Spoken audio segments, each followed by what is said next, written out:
Okay, I'm going to talk. There's a few statistics in this, so I hope you'll bear with me. I'm going to talk about the failure of government policy, and I kind of put a lot of statistics in it because, and I'll skip through them because I don't want to be getting boring people.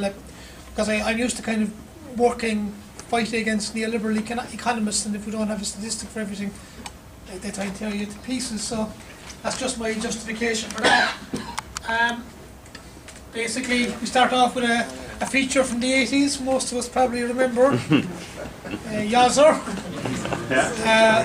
The only thing this time is that the middle classes are getting quite afraid that they're being hit now, that it isn't just Yazzer anymore. And it came out on prime time last week that, unemployment is unemployment, but it really is serious when you look at the fact that people from middle classes are now being affected as well, It was never a problem really before that. Now, the first thing I just want to state is that we're still pursuing a neoliberal model, even though neoliberalism is supposed to be dead. It says so. EU signals market failure. 1 trillion, including 750 billion in loans to EU states to defend the euro by the EU and IMF because of the markets. The markets are killing it. Markets now are, market failure. In October, the European Commission, the EU's executive body, will draft new rules for buying and selling credit default swaps, part of the largely uncharted $600 trillion derivatives market that ballooned ahead of the global financial crisis. The market has failed. And this means neoliberalism, laissez-faire economics has failed, and we're still pursuing laissez-faire economics, even though we should be pursuing the Keynesian material that Michael referred to. Just by way of a kind of proof of it, at the end of 2007, just before the recession started, unemployment had started to creep up, but it was up to 198,000. But our tax take was 47.8 billion. If you examine every period since then, with every single increase in unemployment, taxes have fallen. And so, if we look at the combined increase in unemployment over the period of 288,000, the tax take at the end was down by 14.8 billion, and the deficit, if we take out Anglo, was 20.6 billion. So 3/4 of the deficit was down to falling taxes. And what is the government doing about falling taxes? Nothing. It is waiting. So it's looking at the supply side all the time, costs, and as long as taxes keep falling and government inflation keeps happening, the couple of billion that they cut in public spending will not even dent the public finances. Now, just look at the most recent figures that we have. Between January to August 2009 and January to August 2010, unemployment rises again, the tax take falls further by another 1.87 billion, and we're in a situation where the government has actually managed to evade that particular finding by saying, look, it has its exchequer balance under control. It's gone down from to 12 billion for the first 9 months. But in fact, the only reason it's gone down to 12 billion is because Anglo and the contribution to the National Pension Reserve Fund, which is not happening this year, on the 2010, is actually out there. So if we put that back in there, it's 19 billion. And we've cut back billions in the last couple of years, and we're still where we were since the end of 2000, in the last 2 years. So it's actually, and what we do have is massive unemployment. Now, that's just by way of confirmation. I worked out a few percentage changes there. The big drivers of the fall in taxes, income tax down, which is the biggest component of taxation, down by 8%. Corporation tax, because of deflation economy that Michael was talking about, down by 24%. So we're going nowhere. All the pain is hurting everybody. It's deflating the economy. It's creating unemployment. It's widening the exchequer deficit, and the couple of billion the government is actually making it worse more than a deflationary spiral. How anyone can defend it, I don't know. Now, another factor is that with the increased unemployment, the government now is actually spending for 2010 3 billion more on social and family affairs, mainly because of our mortgage interest relief and increased payments to unemployed. So for all the weeping and gnashing of teeth and loss of community care jobs and autistic children not getting services, which which are pulled in by about 3 billion for this year, we've already spent it anyway, already on the unemployment figure, which has gone up to 466,000.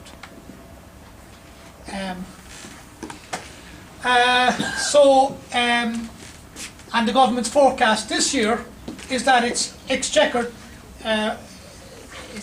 deficit will be 22 billion. Now that's because it's not paying its money to the National Pension Reserve Fund, and it hasn't actually budgeted for Anglo this year. Probably will for next year. So if you add that back on, that's 7 billion, that's 29 billion. If you did have to do that, which you should have to do, well, you will have to do that. That's 29 billion, so you're actually winding up worse off than what you were last year when you did have to pay the same things by 4 billion. It's a joke. Now,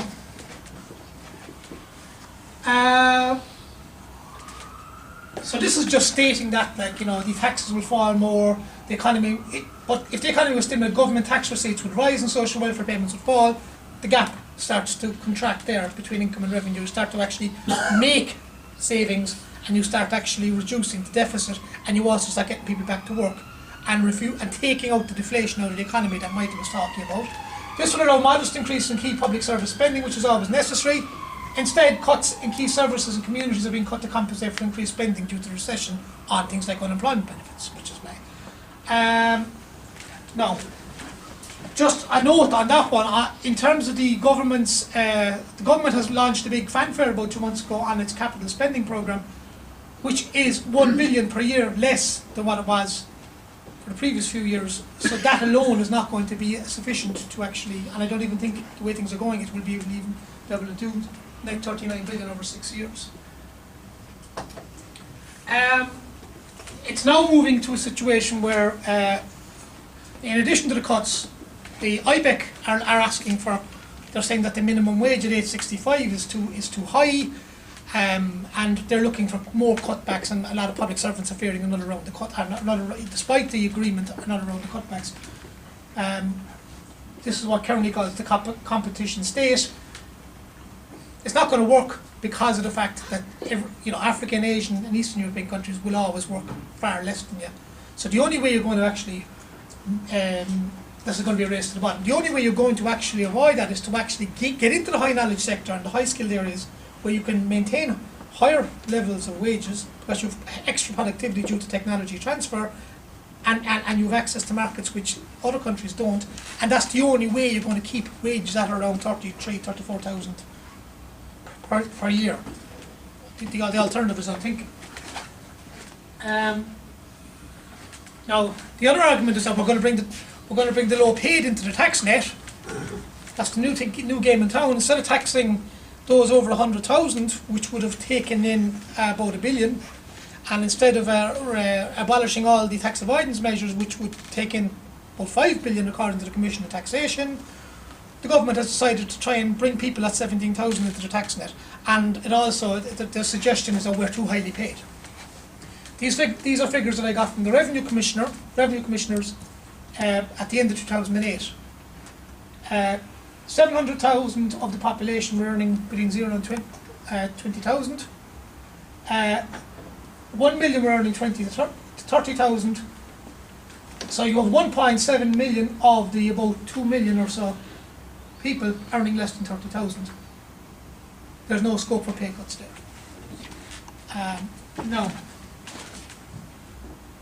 That's just a graph to show the, even during the 80s when the situation was worse, when there was less deflation in the economy, it took years for the unemployment to fall even with large levels of economic growth. See that there's the economic growth, there's the employment. However, with deflation far higher now, as Michael has pointed out, it will actually be far harder.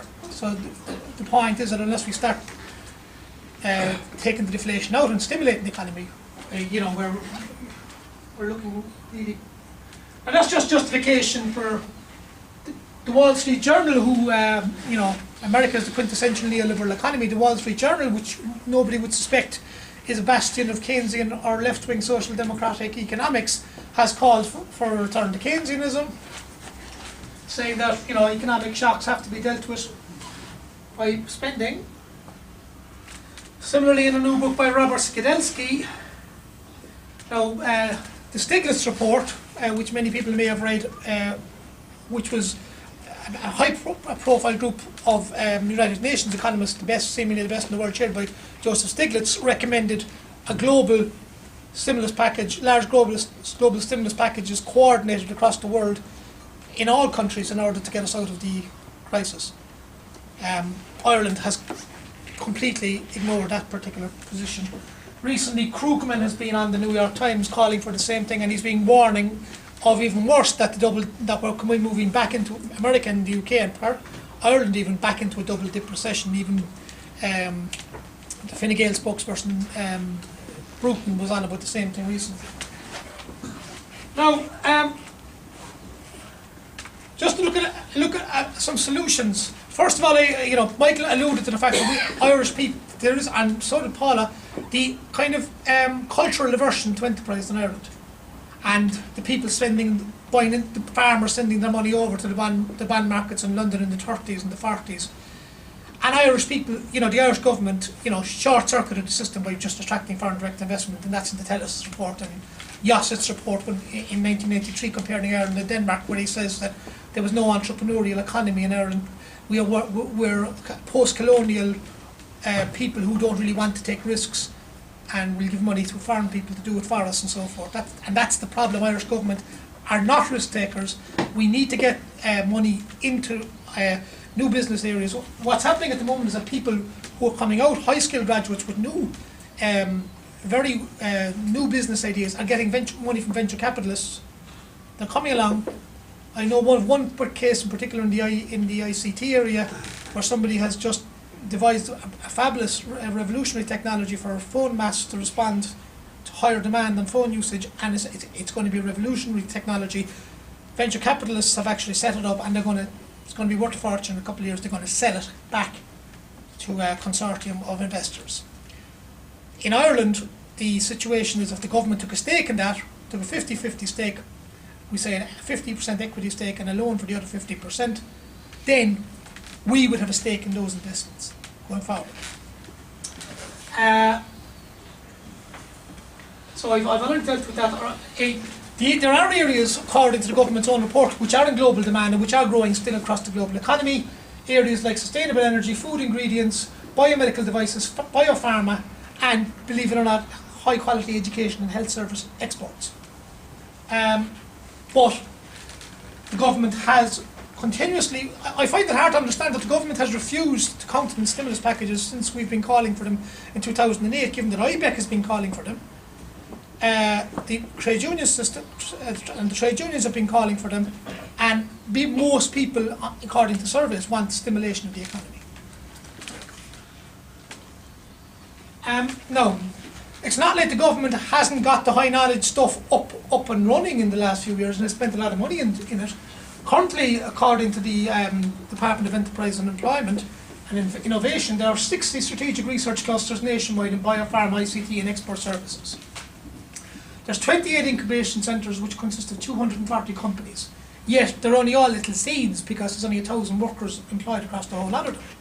Now, if 2.6 billion was spent on these companies in 2008 and about 1.5 billion this year, is it not time to mainstream these companies? They're obviously, if they're incubated, a certain proportion of them have to be ready to be spun out, but there is an unwillingness to do it. There's an unwillingness from the banks to put money into them. There's an unwillingness of the government to set up a state development bank, as Michael said, and we might as well just throw the money down the toilet unless we do something about it. Minister O'Keefe, I actually sent some proposals to Minister O'Keefe, and I think I should have thought there was some little echo of it there, but look at the scale of his response. Minister O'Keefe announced an extra 5.5 million for high potential startup units and 187 million, right, from 2011 to 2016. is that really going to have any effect on the economy? You know what I mean?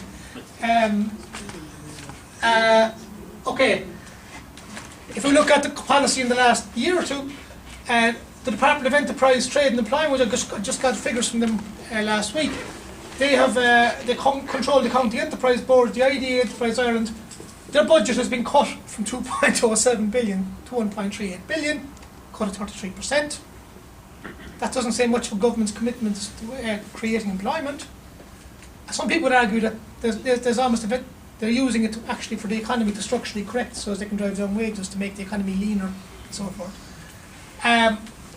Under the heading of developing skills of the labour force, the government has actually, the spending has gone up from 1.08 billion to 212 million, which is a cut of 80%. Most of the scheme, there's still 23,000 people in these schemes, and now those schemes, 5 minutes, are going to be converted into workfare programs. So what I suggest is number one, flexicurity, where workers actually are paid to retrain for the areas that are just outlined that are going to be in global demand. Money is poured into those areas through state development banks, and as a parallel way, starting with those who already have high stocks of skills, who work in construction and so forth, that these people be retrained and given what I would say would need to be about €230 a week to keep them out, take them out of the black economy, or get them incentivised to train, or €330 a week in order, and then give them that security in order to retrain, and then basically the government takes 100 companies or 200 companies, mainstreams a good percentage of the research clusters that I already mentioned, and the incubated companies, and the important thing is that they have to be set up on a high scale. Spinning these companies, in the past the government has spun out these companies, and they're spun out and they start off employing people, 10 or 12 people after spending billions of euros in them. The government needs to spin them out with massive investment, 10, 20 million euros each, so that they can have big premises, start big in order that they can compete on the global market, and in order that they will not be taken over and swallowed up by large multinationals. This, and O'Keefe was actually when he was spending that extra little bit of money there a couple of weeks ago, he said, oh, we have had a history of dependent development, this is why I'm doing this, which is totally insignificant, but that's what needs to be done. Now, that's one stimulus package, which would cost about 2.5 to 3 billion in a year. Now, there are other stimulus packages, given that the banks are getting so much money, that could be utilised. There could be another 2 billion put into schools, building programmes, mental health facilities, which could also be quite labour intensive, because you do need, as Michael says, some of the bricks and mortar.